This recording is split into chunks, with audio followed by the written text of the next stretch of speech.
We bakken vandaag fly voor gevorderde, ja niet voor de gevorderde bakker, nee voor de gevorderde eter. Een fly die eigenlijk echt uit het zuiden komt, die we alleen maar hier kennen in het zuiden van Nederland. Namelijk Kroosje fly met zoom. Daar zitten we een lekker zomers muziekgebied op. Van de groep Mensen Kinder. De Kroosje fly komt uit het zuiden. Mensen Kinder zingen uit het zuiden. Dit is de uit het zuiden Kroosje fly met zoom. Als de wind uit het zuiden gaat bij, kom ik dicht weer tegen. Als de wind naar het zuiden draait, kom ik bij die goed. En alle ingrediënten die stonden al verdig. Die stond trouwens ook in beeld.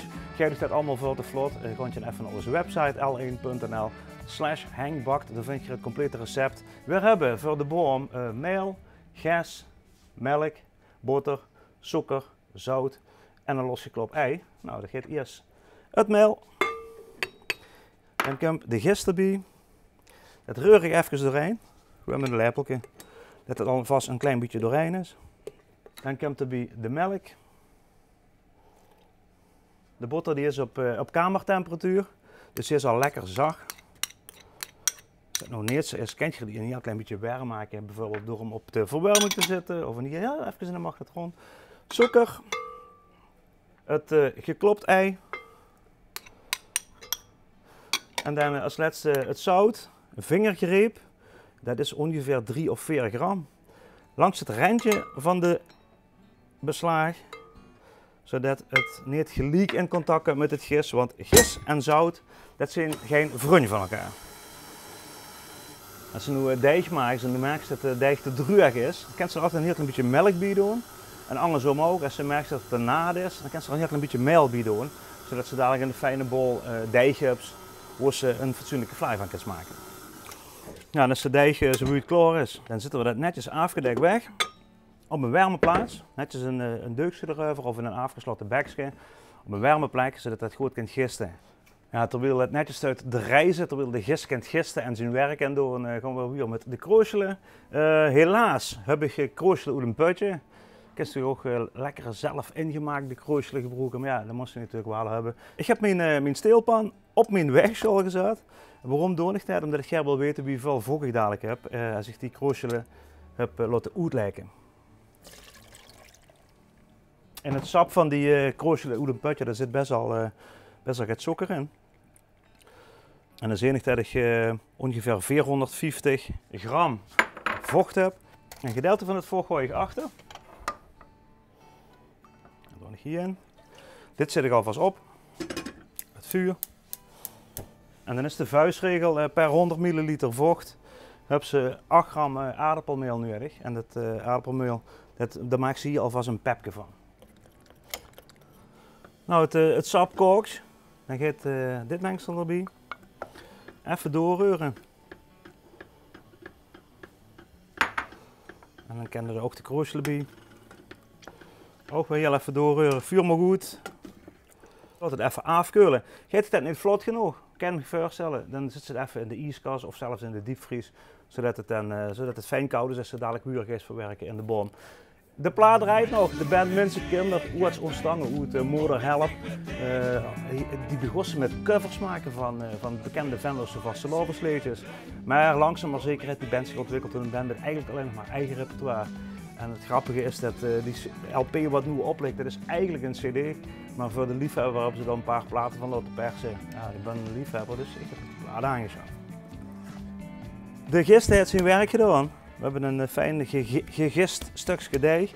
Bebloem het werkblad zit altijd in het recept. Dan gaan we dat mooi even uitrollen. Een beetje boter. Kent erin. Wie beter dat ze dat dus invetten, wie makkelijker dat dadelijk die fly uit die vorm komt. We liggen in de vorm. Probeer niet aan de randjes te trekken. De deeg heeft toch de neiging om weer terug te veren. Zorg ervoor dat het fijn zo er tegenaan zit, dat de deeg dat er ruim genoeg is. Dan prikken we de boom heel even in met een verset. Dus een heel klein beetje paneermeel pakken. En dan duizen dat fijn onder in die baksel verspreiden. Proef er verder niks van, want paneermeel dat is natuurlijk gewoon voormalig beschuit of voormalig gebakken brood. Zo, die kroosjes zijn netjes afgekeuld. Wat zeg ik hier toen steken kroosjelen? Wil zeggen kroosjelen? Tenminste, dat is Midden-Limburg. Kroonsjelen hoor ik ook wel eens. En als ze in Noord-Limburg komt, dan zijn het volgens mij stekberen. Maar het zijn allemaal dezelfde vruchtjes. Nou, de oven is vuur verwarmd. Dat heb ik op 200 graden vuur verwarmd. En dan zie je dat de basis van de kroosjelfly dat die verdig is. Het overtollige deeg rol ik af met de deegrol. Goed, deze gaat in de oven.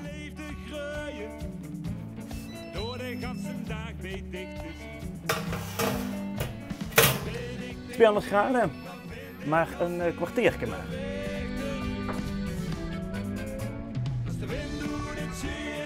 Terwijl de kroosjelfly staat te bakken in de oven, gaan we even eiwitschuim maken. Daar heb ik 4 eikens voor nodig, maar alleen het wit. Dan gaan we dat laten kloppen. Dan moet nog bij zo meteen het sap van een halve citroen. Nou. En dan beetje voor beetje gaat al de suiker erbij.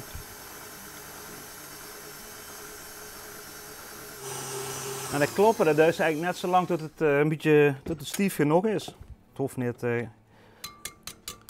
zo stief te zijn dat het niet meer eruit valt, maar ja, het moet dadelijk op die fly komen. Ja, nog een kwartiertje dan mocht er uit de oven. Dan is die fly nog lang niet goed. Het moet wel een lekker bruin te worden, zeg ik. Nou, dan moet er natuurlijk wel nog de schoen op. We gaan even, dat is ook een super lekkere combinatie. Kaneel met suiker. Daar maak ik een beetje kaneelsuiker van. Reur ik door elkaar. Dat ligt hier nog lekker onderop. Het ruikt heel erg lekker. En dan gaan we daar met 2 lepels gaan we hier moppen opmaken. Ik bedoel, gewoon gaan moppen tappen, ik ben geen buurtrainer. We gaan een moppen maken van dat schoen. En die moppen leggen we op de fly. Was er onverwacht met in al de eenzaamheid gedoemd. En ben ik Zo heb je gezag, het kan ze allemaal zo spannend opmaken als je het zelf wilt. Maar die fly die wordt al half afgebakken, die hebben een kwartier in de oven gestangen, die is ook warm nu. Die gaat nu weer terug in de oven. En dan zit ik er altijd een klein beetje extra bovenwarmte bij, zodat het toch een klein beetje bruin wordt. Je kan ze er ook met zo'n brenjertje doen, je kan ze er ook netjes bruin maken. Je kan ze gewoon allemaal naar eigen smaak doen. Niet te veel poespas, ik laat het lekker zo drogen in de oven, lekker bakken in de oven. Dat het een beetje wit, lichtbruin is en dan is mijn fly klaar. Ik ga hem nog even in de oven zetten. Ik denk een minuut of 10, 12. Maar kijk vooral af en toe gewoon goed wie ze eruit ziet. En dan wordt het een hele lekkere uit het zuien kroosjelfly met schoen. Oké. Nou. Misschien wat geworden. Het ziet er prima uit. Die moppen zijn allemaal een heel klein beetje bruin. Dit is een beetje uitgelopen. Nou, maar op. Je ziet dat de fly goed heeft losgelaten van de zijkant. Dus ja, ik vind hem wel verlig zo. Ja. En dat is hem dan geworden. De uit het zuien kroosjelfly met schoen. als de wind